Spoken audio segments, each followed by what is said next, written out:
Sa mga taong hindi pa nakakatikim ng beehives, ayan oh, ng honeycomb, ayan siya oh.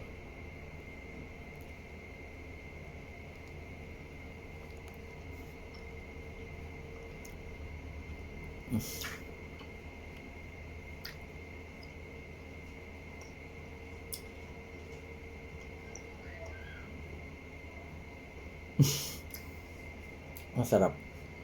Paulit natin.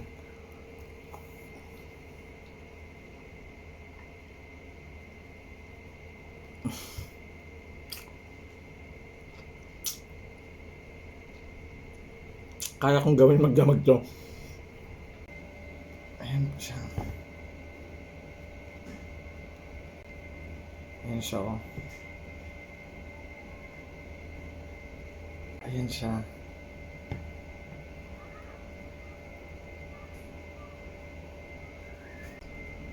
Masarap.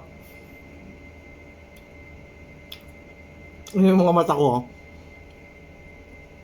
Sa mga taong hindi pa nakakatikim ng honey hives, pag titikman mo siya, para siyang cotton candy na siniksik, na medyo may pagka-crunchy.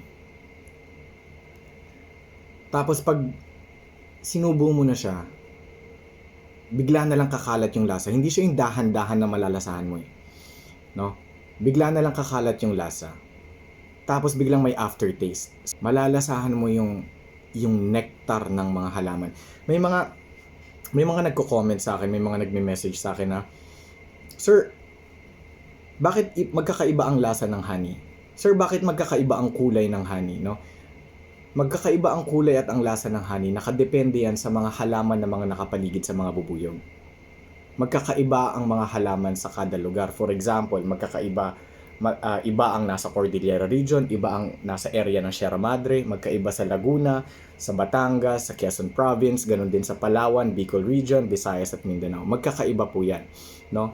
May makikita tayong mga dark honey, may mga makikita din tayong light na honey. Pero hindi porkit dark fake yun, hindi porkit light fake yun. Magkakaiba po lahat yan dahil magkakaiba ang mga halaman, yung mga nektarya na pinagsisipsipan ng mga bubuyog sa kada lugar.